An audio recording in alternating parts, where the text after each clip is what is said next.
Friends, welcome back to my YouTube channel Vinu Halli life ಕೋಟೆನಾಡು ಚಿತ್ರದುರ್ಗ. ನಾನು ನಿಮ್ಮ ಮನೆ ಮಗಳು. ನಾವಂತೂ ಚೆನ್ನಾಗಿದ್ದೀವಿ, ನೀವು ಚೆನ್ನಾಗಿದ್ದೀರಾ ಅಂದ್ಕೊಂಡು ಇವತ್ತಿನ ವ್ಲಾಗ್ ಸ್ಟಾರ್ಟ್ ಮಾಡೋಣ. ಇದು ಬಂದುಬಿಟ್ಟು ನಾನು ಹೊಸ ಫೋನಲ್ಲಿ ಮಾಡ್ತಾ ಇರೋವಂಥ ವಿಡಿಯೋ ಆಗಿರುತ್ತೆ ನೋಡಿ. ಇನ್ನು ಮುಂದೆ ಹೊಸ ಫೋನಲ್ಲಿ ವಿಡಿಯೋ ಮಾಡ್ತಾಯಿದ್ದೀನಿ. ಇಷ್ಟು ದಿನ ವಿಡಿಯೋ ಕ್ಲಿಯರಿಟಿ ಇರಲಿಲ್ಲ ಅಂತ ಹೇಳ್ಬಿಟ್ಟು ನಮ್ಮ ಮನೆಯವರು ಹೊಸ ಫೋನ್ ಕೊಡಿಸಿದ್ದಾರೆ. ಯಾವುದು ಏನು ಅಂತ ನೆಕ್ಸ್ಟ್ ವಿಡಿಯೋದಲ್ಲಿ ಹಾಕ್ತೀನಿ.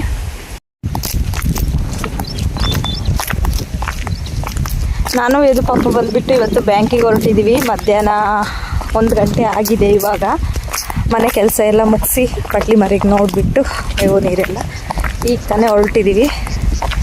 ನಮ್ಮನ್ನು ಕಳಿಸೋದಕ್ಕೆ ನಾಯಿಗಳು ಕೂಡ ಬರ್ತಾ ಇದ್ದಾವೆ. ಇದು ಬಂದುಬಿಟ್ಟು ಹೊಸ ಕ್ಯಾಮ್ರಾದಲ್ಲಿ ಹೊಸ ಫೋನಲ್ಲಿ ಮಾಡ್ತಾಯಿರೋ ಅಂಥ ವಿಡಿಯೋ. ಏನು ಅನ್ನಿಸ್ತು, ಹೆಂಗೆ ಅನ್ನಿಸ್ತು ಅಂತ ಕಮೆಂಟ್ ಮಾಡಿ. ವೇದು ಹೊಡಿತೀನಿ ಇವಾಗ, ನಿಂತ್ಕಂತೀವಿ ಬೇಕು ಇವಾಗ. ಇನ್ನು ವೇದು ಪಾಪುನ ಈ ಥರ ರೋಡಲ್ಲಿ ಬಂದಾಗ ತುಂಬ ಸೂಕ್ಷ್ಮವಾಗಿ ನೋಡ್ಕೋಬೇಕು. ಯಾಕಂದರೆ ಎಲ್ಲಿ ಹೋಗ್ತಾನೋ ಏನು ಮಾಡ್ತಾನೋ ಗೊತ್ತಿಲ್ಲ. ಇಷ್ಟಕ್ಕಂತೂ ಯಾವುದೇ ವೆಹಿಕಲ್ಸ್ಗಳು ಅಡ್ಡಾಡ್ತಾ ಇರಲಿಲ್ಲ. ನಮ್ಮ ರೋಡಲ್ಲೇ ಇದ್ವಿ.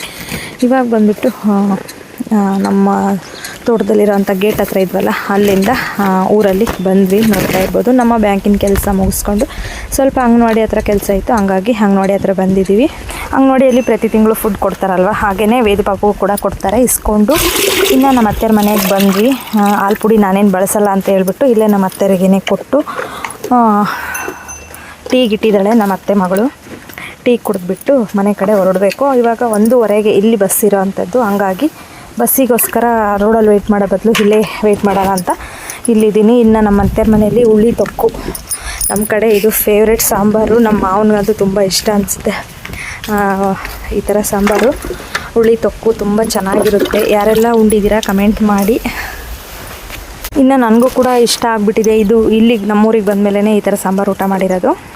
ಮೊದಲೆಲ್ಲ ಅಮ್ಮರ ಮನೆಯಲ್ಲಿ ಬರೀ ಹುಳ್ಳಿ ಮೊಳಕೆ ಸಾರು, ಹುಳ್ಳಿ ಮೊಳಕೆ ಇಂದ ಮಾಡೋವಂಥ ಐಟಮ್ ಎಲ್ಲ ಊಟ ಮಾಡಿದ್ದೀವಿ. ಮತ್ತು ಹುಳ್ಳಿಕಾಳು ಚಟ್ನಿನೂ ಕೂಡ ಊಟ ಮಾಡಿದ್ದೀವಿ. ಮದುವೆ ಆದಮೇಲೆ ಈ ಥರ ಹುಳ್ಳಿ ಸಾಂಬಾರು ಊಟ ಮಾಡಿರೋದು ಎಲ್ಲದಕ್ಕಿಂತ ಎಕ್ಸ್ಟ್ರಾಡಿನರಿ ಅಂತ ಅನಿಸುತ್ತೆ, ಅಷ್ಟು ಚೆನ್ನಾಗಿದೆ. ಇನ್ನು ನಮ್ಮ ಮಾವರ ಎತ್ತಿವು ವೇದು ಪಾಪುಗಂತೂ ತುಂಬ ಇಷ್ಟ ಎತ್ತುಗಳನ್ನ ಕಂಡ್ರೆ. ಇನ್ನು ಅವ್ರ ಮನೇಲಿ ಈ ಥರ ಪಾಪುಗೆ ಆಟ ಆಡೋಕ್ಕೆ ಅಂತ ತೊಗೊಂಬಂದಿದ್ರು. ಅವನು ಅದನ್ನು ಇಸ್ಕೊಂಡು ನಮ್ಮ ಮಾವ ಎತ್ಕೊಂಡು ಬಂದು ಹೊರಗಡೆ ಇಟ್ಟರು. ವೇದು ಪಾಪು ಕೂಡ ಆಟ ಆಡ್ತಾ ಇದ್ದಾನೆ.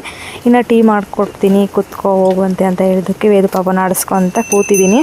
ನಮ್ಮ ವೇದು ಪಾಪುಗಂತೂ ಈ ಥರ ಆಟ ಆಡೋದಕ್ಕಂದರೆ ತುಂಬ ಖುಷಿ. ಪಾಪ ಚಿಕ್ಕವನಿದ್ದಾಗಿಂದನೂ ಕೇಳ್ತಾ ಇದ್ದಾನೆ. ಅವ್ರ ಅಪ್ಪಾಜಿ ಬೇಡ, ಬಿದ್ದುಬಿಟ್ರೆ ಕಷ್ಟ ಅಂತ ಹೇಳ್ಬಿಟ್ಟು ಕೊಡಿಸ್ತಾ ಇಲ್ಲ. ಇನ್ನು ಈ ವರ್ಷ ಬರ್ತಡೇಗೆ ಅವ್ರ ಅಪ್ಪಾಜಿಗೆ ಬಿಡಿಸ್ಲಿ ನಾನಂತೂ ಕೊಡಿಸ್ತೀನಿ ಅಂತ ಅಂದ್ಕೊಂಡ್ಬಿಟ್ಟಿದ್ದೀನಿ. ನೋಡ್ತಾ ಇರ್ಬೋದು ಎಷ್ಟು ಚೆನ್ನಾಗಿ ಆಟ ಆಡ್ತಾ ಇದ್ದಾನೆ. ಮತ್ತು ಹೋಗೋಣ ಮನೆಗೆ ಅಂದರೆ ಬೇಡ ಅಂತ ಇದ್ದಾನೆ. ಇನ್ನು ವೇದು ಪಾಪುಗೆ ಈ ಥರ ಕೊಡಿಸ್ಬೇಕು ಅಂತ ಅನ್ನಿಸ್ತಾ ಇದೆ. ಎಷ್ಟು ಚೆನ್ನಾಗಿ ಆಟ ಆಡ್ತಾ ಇದ್ದಾನೆ. ಇನ್ನು ಅಲ್ಲಿಂದ ಬಂದು ಸಂಜೆಯಿಂದ ಸ್ಟಾರ್ಟ್ ಮಾಡಿದ್ದೀನಿ. ಅವಳು ಬುದ್ಧಿವಂತಿ. ಹಾಂ,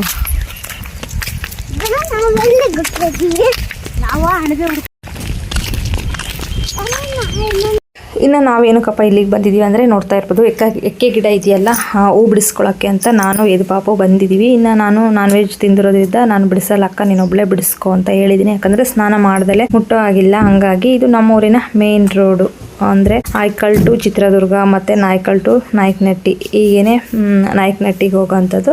ಈ ಕಡೆ ಟರ್ನ್ ಆದರೆ ಚಿತ್ರದುರ್ಗಕ್ಕೆ ಹೋಗೋವಂಥದ್ದು. ನಮ್ಮ ಅಕ್ಕ ಬಂದುಬಿಟ್ಟು ಸ್ನಾನ ಎಲ್ಲ ಮುಗಿಸಿದ್ರು, ಹಾಗಾಗಿ ಹೂವು ಎಲ್ಲ ಬಿಡಿಸ್ಕೊತಾ ಇದ್ದಾರೆ. ಸ್ವಲ್ಪ ಮಳೆ ಬಂದಿತ್ತು ನಮ್ಮ ಕಡೆ, ಚೆನ್ನಾಗಿ ಮಳೆ ಆಗಿದೆ. ಹಂಗಾಗಿ ಸ್ವಲ್ಪ ಶೀತ ಇತ್ತು, ಹಾಗಾಗಿ ನಾನು ಸ್ವೆಟರ್ ಹಾಕ್ಕೊಂಡಿದ್ದೀನಿ. ವೇದ ಬಾಬು ಟೋಪಿ ಹಾಕಿದ್ದೀನಿ, ಅವನು ಸ್ವೆಟರ್ ಹಾಕ್ಕೊಳ್ಳಿಲ್ಲ. ಹಾಗಾಗಿ ಇನ್ನು ಇವತ್ತಿನ ನೈಟೇನೆ ತುಂಬ ಆಘಾತ ಆಗೋಗಿರೋ ಸುದ್ದಿ ಬಂತು ನನಗೆ. ನೋಡ್ತಾ ಇರ್ಬೋದು ಈ ರೀತಿ ತುಂಬ ಅಂದರೆ ತುಂಬ ಮನಸ್ಸಿಗೆ ನೋವು, ಬೇಜಾರು ಎಲ್ಲ ಇತ್ತು. ಇನ್ನೊಂದು ಏನಪ್ಪ ಖುಷಿ ಅಂತಂದರೆ ಯಾರಿಗೂ ಏನು ಪ್ರಾಬ್ಲಮ್ ಆಗಿಲ್ಲ, ಅದೇ ಖುಷಿ. ಇನ್ನು ನನ್ನ ಮುಖ ನೋಡಿದರೆ ಗೊತ್ತಾಗ್ತಾ ಇದೆ, ನಿಮಗೆ ಗೊತ್ತಾಗುತ್ತೆ ಅಂತ ಅಂದ್ಕೊಂಡಿದ್ದೀನಿ. ತುಂಬ ನೋವು, ಸಂಕಟದಿಂದ ಪ್ರಿಪರೇಷನ್ ಮಾಡ್ತಾ ಇದ್ದೀನಿ. ಇದಾಗಿ 2 ದಿನದಲ್ಲಿ ನನ್ನ ತಂಗಿ ಇಬ್ಬರು ತಂಗಿ ಗಂಡ ಮಗ ಮಕ್ಕಳು ಎಲ್ಲರೂ ಬಂದಿದ್ದು, ತಂಗಿ ಮಕ್ಕಳು ಎಲ್ಲರೂ. ಹಂಗಾಗಿ ಮಂಡಕ್ಕಿ ಮಾಡೋಣ ಅಂತ ಮಾಡ್ತಾ ಇದ್ದೀನಿ. ಎಷ್ಟೇ ಬೇಜಾರಿದ್ರೂ ಮನೆಗೆ ಬಂದ ಅತಿಥಿಗಳನ್ನ ಚೆನ್ನಾಗಿ ನೋಡಿ ಸತ್ಕಾರ ಮಾಡಿ ಕಳಿಸ್ಬೇಕಲ್ವ, ಹಾಗಾಗಿ ಮಂಡಕ್ಕಿ ಉರಿಯೋಣ ಅಂತ ಉರಿತಾ ಇದ್ದೀನಿ. ಮನಸ್ಸಲ್ಲಂತೂ ತುಂಬ ನೋವು, ಸಂಕಟ ಎಲ್ಲ ತುಂಬಿಕೊಂಡು ಈ ಕೆಲಸ ಮಾಡ್ತಾ ಇದ್ದೀನಿ. ಕೊನೆಗೂ ನಾನು ನಂಬಿರೋ ದೇವರು ನನ್ನನ್ನು ಕೈ ಬಿಡಲಿಲ್ಲ. ಯಾಕಪ್ಪ ಅಂತಂದರೆ ಇವತ್ತಿನ ಪರಿಸ್ಥಿತಿಯಲ್ಲಿ ನಾನು ಆ ಬಾವಿಗೆ ಹೋಗಿಬಿದ್ರು ತೀರ್ದು ನಾನು ನನ್ನ ಮಕ್ಕಳು ಅಂಥ ಸಿಚುವೇಶನ್ ಬಂದು ಹೋಗ್ಬಿಡ್ತಾ ಇತ್ತು. ದೇವರೇ ದೊಡ್ಡನು ನಮ್ಮನ್ನು ಕಾಪಾಡಿದ್ದಾನೆ ಅಂತ ಅಂದ್ಕೊಳ್ತಾ ಎಷ್ಟು ಸಮಾಧಾನ ಮಾಡಿಕೊಂಡ್ರು ಮನಸ್ಸಿಗೆ ಸಮಾಧಾನ ಆಗ್ತಾನೇ ಇಲ್ಲ. ಅಷ್ಟು ನೋವು ನೋವು ಸಂಕಟ. ಆದ್ರೂ ಊಟ ಸೇರ್ತಾ ಇಲ್ಲ, ನಿದ್ದೆ ಬರ್ತಾ ಇಲ್ಲ, ನೈಟು ಈ ಥರ ಆಗ್ತಾ ಇದೆ. ಏನಪ್ಪ ಮಾಡೋದು ಅನ್ನೋದೊಂದು ಚಿಂತೆ. ಏನಂದರೆ ನೆಮ್ಮದಿ ಅಂತಂದರೆ ಒಂದೇ, ಯಾರಿಗೂ ಏನೂ ಆಗಿಲ್ವಲ್ಲ, ಅದೇ ನೆಮ್ಮದಿ. ಇದಾಗಿ ಒಂದು 4 ದಿನ ಆದರೂ ಕೂಡ ನನಗೆ ಮನಸ್ಸಿಗೆ ನೆಮ್ಮದಿ ಅನ್ನೋದೇ ಇಲ್ಲ, ಆ ಥರ ಆಗ್ತಾಯಿದೆ. ಮತ್ತು ಅವತ್ತು ನೈಟ್ ಅಂತೂ ಫುಲ್ಲು ನಿದ್ದೆನೇ ಮಾಡಿಲ್ಲ ನಾನು, ಊಟನೂ ಸಮೇತ ಮಾಡಿರಲಿಲ್ಲ.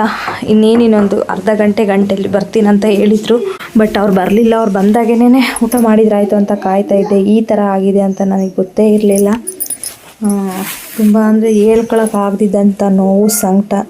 ಈ ಕಡೆ ಅಮ್ಮನಿಗೆ ತಮ್ಮನಿಗೆ ಯಾರಿಗಾದ್ರೂ ಹೇಳೋಣ ಅಂತಂದರೆ ಗಾಬರಿ ಆಗ್ತಾರೆ, ತಂಗಿಯರಿಗೂ ಹೇಳೋಣ ಅಂದರೆ ಗಾಬರಿ ಆಗ್ತಾರೆ. ಇದನ್ನು ನೋಡಿದರೆ ಯಾರಿಗೆ ತಾನೇ ಗಾಬರಿ ಆಗಲ್ಲ. ನಾನು ಅಯ್ಯೋ ಅಂತಿರೋದೇ ಸಾಕು, ಬಿದ್ದು ಉಲ್ಡಾಡೋದೊಂದು ತಪ್ಪಿತ್ತು ನನಗೆ, ಅಷ್ಟು ನೋವು ಸಂಕಟ ಆಗ್ತಿತ್ತು.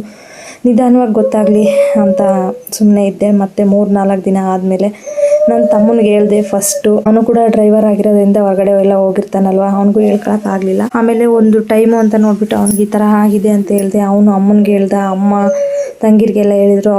ಅವ್ರ ಮಾವನ್ನ ನೋಡಲೇಬೇಕು, ಜೀವ ತಡಿಲಾರ್ದೇ ಬಂದಿದ್ದಾರೆ. ಮತ್ತು ಅಮ್ಮನೂ ಕೂಡ ಬರ್ತೀನಿ ಅಂದರು, ಬೇಡ ಅಂತ ಹೇಳಿದೆ. ಇನ್ನು ಇವ್ರು ಬಂದಿದ್ದಾರೆ, ವಿನೂನು ಕರ್ಕೊಂಡು ಬಂದಿದ್ದಾರೆ. ಸ್ವಲ್ಪ ಇದು ಮಳೆ ಎಲ್ಲ ಬರ್ತಾ ಇತ್ತಲ್ಲ, ಹಾಗಾಗಿ ಈ ಥರ ಮಂಡಕ್ಕಿ ಹುರಿದ್ರೆ ಚೆನ್ನಾಗಿರುತ್ತೆ ಅಂತ ಹೇಳ್ಬಿಟ್ಟು ಹುರಿತಾ ಇದ್ದೀನಿ. ಇನ್ನು ನಮ್ಮ ಮನೆಯವರು ಕೂಡ ಮನೆಯಲ್ಲೇ ಇದ್ದರು, ಹೋಗ್ತಾ ಇದ್ದಾರೆ ಅಂಗಡಿಗೆ, ಎಲ್ಲನೂ ಹೋಗಿ ಮಾಡ್ತಾಯಿದ್ದಾರೆ. ಅವ್ರಿಗೆ ಏನಂದರೆ ಏನೂ ಕೂಡ ಆಗಿಲ್ಲ, ತುಂಬ ಆರಾಮಾಗೇ ಇದ್ದಾರೆ. ಇನ್ನೊಂದು ಏನಪ್ಪ ಅಂತ ಹೇಳಿದರೆ, ಯಾರಿಗಾದರೂ ಬೇರೆಯವ್ರು ತಗೊಂಡೋಗಿದ್ದ ಗಾಡಿನ ಅವ್ರಿಗೆ ಏನಾದರೂ ಆಗಿದ್ರೆ ನಾವು ಏನು ಮಾಡಬೇಕಾಗಿತ್ತು ಅನ್ನೋಂಥ ಗೊಂದಲ. ಮತ್ತು ಆಪೋಸಿಟ್ ಯಾರಾದರೂ ಬಂದು ಅವ್ರಿಗೇನಾದರೂ ಅನಾಹುತ ಆಗಿದ್ರೆ ಏನು ಕತೆ ಅಂತ.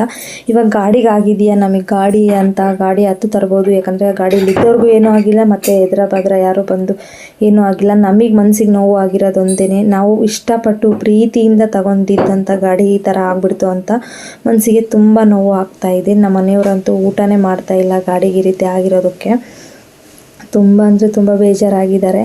ನನಗೂ ಕೂಡ ಅಷ್ಟೇ, ಯಾವುದ್ರ ಮೇಲೂ ಆಸಕ್ತಿ ಇಲ್ಲ, ಯಾವ ಮನೆ ಕೆಲಸನೂ ಮಾಡ್ಕೊಳಕ್ಕಾಗ್ತಾಯಿಲ್ಲ. ಇರಲಿ ಬಿಡು, ಇದ್ದಿದ್ದೇನೆ, ಏನಾದರೂ ಆಗೋಗ್ಲಿ ಅನ್ನೋ ಥರ ಈ ರೀತಿ ಚಿಂತೆ ಆಗ್ತಾಯಿದೆ. ಇನ್ನು ಇವ್ರು ಬಂದಿದ್ದಾರೆ, ಹಾಗಾಗಿ ಇವರಿಗೋಸ್ಕರ ಇದನ್ನು ಪ್ರಿಪೇರ್ ಮಾಡ್ತಾಯಿದ್ದೀನಿ. ಇನ್ನು ಹೊರಗಡೆ ರಾಶಿ ಮುಸುರೆ ಬಿದ್ದಿದೆ. ಇವಾಗ ಟೈಮ್ 6 ಗಂಟೆ ಆಗಿದೆ. ಇಷ್ಟೊತ್ತರಲ್ಲಿ ನನ್ನ ಎಲ್ಲ ಕೆಲಸನೂ ಮುಗಿಸ್ಬಿಟ್ಟು ನಾನು ಏನಾದರೂ ಫೋನಲ್ಲಿ ಎಡಿಟು, ವಾಯ್ಸ್ ಓವರು ಈ ಥರ ಏನಾದರೂ ಕೆಲಸ ಮಾಡ್ಕೊತಾ ಇದ್ದೆ. ಈ ಟೈಮಲ್ಲಿ ತುಂಬ ಆರಾಮಾಗಿರ್ತಾಯಿದ್ದೆ. ಇಷ್ಟೊತ್ತಾದರೂ ಸಮೇತ ಮುಸುರೆನೇ ತೊಳೆಯೋದಾಗಿಲ್ಲ. ಇನ್ನು ಹೊಸ ಫೋನು ಬೇರೆ ತಕ್ಕೊಟ್ಟಿರೋದ್ರಿಂದ ಇದರಲ್ಲಿ ಬೇರೆ ಕ್ಲಿಪ್ಪಿಂಗು ಮತ್ತು ಅದರಲ್ಲಿ ಬೇರೆ ಕ್ಲಿಪ್ಪಿಂಗ್ ಆಗಿಬಿಟ್ಟು ವಿಡಿಯೋ ವೇರಿಯೇಷನ್ ಆಗಿದ್ದಾವೆ. ಆ ವಿಡಿಯೋ ಇದಕ್ಕೆ, ಈ ವಿಡಿಯೋ ಇದಕ್ಕೆ ಅನ್ನೋ ಥರ ದಯವಿಟ್ಟು ಕ್ಷಮೆ ಇರಲಿ. ಇನ್ನು ಶೇಂಗಾ ಬೀಜನೆಲ್ಲ ಒಗ್ಗರಣೆಗೆ ಹಾಕ್ಕೊತಾ ಇದ್ದೀನಿ. ನೋಡ್ತಾ ಇರ್ಬೋದು, ಪಾತ್ರೆ ಅಡುಗೆ ಮಾಡೋದಕ್ಕೆ ಪಾತ್ರೆ ಇಲ್ದಿರೋದಕ್ಕೆ ಈ ಪಾತ್ರೆ ಇಟ್ಕೊಂಡಿದ್ದೀನಿ.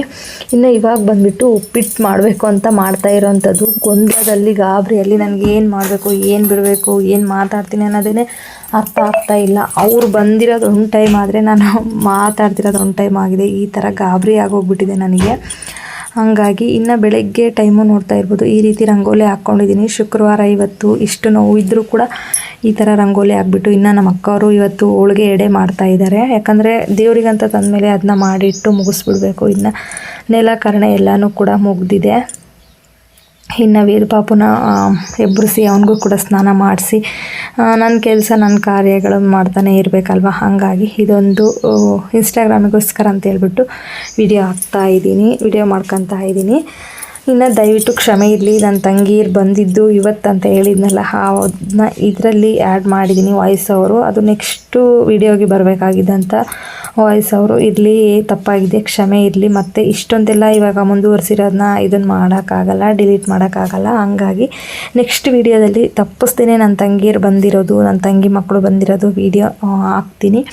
ಇನ್ನು ಯಾವ ದೇವಸ್ಥಾನ ಏನು ಅಂತ ಹಿಂದಿನಿಂದ ನೋಡ್ಕೊಂಡು ಬಂದಿರೋರ್ಗಾದರೆ ಗೊತ್ತಿರುತ್ತೆ. ಇದು ಬಂದುಬಿಟ್ಟು ಆದಿಶಕ್ತಿ ಕುಕ್ವಾಡೇಶ್ವರಿ ಅಮ್ಮನವರನ್ನ ತಂದಿಟ್ಕೊಂಡಿರೋ ಅಂಥದ್ದು. ನಮ್ಮ ಅಜ್ಜಿ ಮೊದಲು ಅಂದರೆ ನಮ್ಮ ಮನೆಯವರು ವೇದಪಾಪು ಅಷ್ಟಿದ್ದಾಗ ಅವರು ಕೂದಲು ತೆಗೆಸೋ ಟೈಮಲ್ಲಿ ತಂದಿದ್ರಂತೆ. ಆವಾಗ ಚಿಕ್ಕ ಸಸಿ ಇರೋದು ಇವಾಗ ಇಷ್ಟು ದೊಡ್ಡ ಮರ ಆಗಿದೆ ಬೆಳೆದು.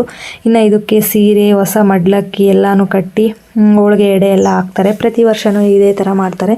ಒಂದು ವರ್ಷ ಪಾಯಸ ಅನ್ನ ಸಾಂಬಾರು ಮಾಡ್ತಾರೆ. ಈ ವರ್ಷ ಹೋಳಿಗೆ ಮಾಡಿದ್ದಾರೆ. ಒಂದು ವರ್ಷ ಪಾಯಸ ಅನ್ನ ಸಾಂಬಾರು, ಒಂದು ವರ್ಷ ಹೋಳಿಗೆ ಮಾಡಿ ಎಡೆ ಹಾಕ್ತಾರೆ. ಅವ್ರಿಗೂ ಕೂಡ ಅಷ್ಟೇ ಮನಸ್ಸಿಗೆ ತುಂಬ ದುಃಖ ನೋವು ಆಗಿದೆ. ಅದರಲ್ಲೂ ಈ ಥರ ದೇವ್ರ ಕಾರ್ಯ ದೇವ್ರ ಕೆಲಸ ಹಿಂದಾಗೋದು ಬೇಡ ಅಂತ ಹೇಳ್ಬಿಟ್ಟು ನಮ್ಮ ಅಕ್ಕ ಮಾಡ್ತಾಯಿದ್ದಾರೆ. ಇನ್ನು ನಾನು ಹೋಗೋ ಥರ ಇರಲಿಲ್ಲ. ಹಂಗಾಗಿ ದೂರ ನಮ್ಮ ಅಜ್ಜಿಯರ ಮನೆ ಹತ್ರನೇ ಕೂತ್ಕೊಂಡು ಸ್ವಲ್ಪ ಝೂಮ್ ಮಾಡಿಬಿಟ್ಟು ವಿಡಿಯೋ ಹಾಕ್ತಾಯಿದ್ದೀನಿ.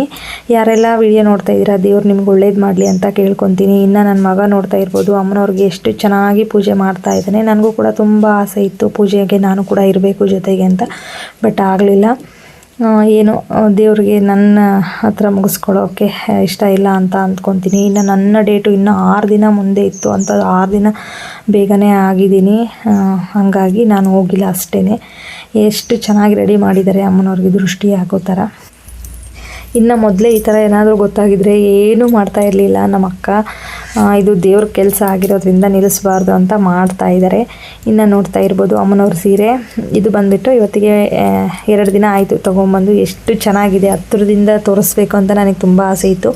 ಸೀರೆ ಮತ್ತು ಪೂಜೆ ಸಾಮಾನು ಎಲ್ಲ ತೊಗೊಂಡು ಬರೋಕ್ಕೆ ಹೋಗೋ ದಿನವೂ ವೀಡಿಯೋ ಮಾಡ್ಕೋಬೇಕಾಗಿತ್ತು. ತಂದ ಮೇಲೆ ನಮ್ಮ ಅಕ್ಕ ನಮ್ಮ ಇಬ್ಬರೇ ಹೋಗಿದ್ದು, ನಾನು ಮರ್ತುಬಿಟ್ಟೆ. ಇನ್ನು ಇವನು ಆಟ ಆಡ್ತಾ ಇದ್ದಾನೆ, ನಿಂಬೆಹಣ್ಣಿನ ದೀಪ ಹಚ್ತಾ ಇದ್ದಾಳೆ ನಮ್ಮ ಮಾವನ ಮಗಳು.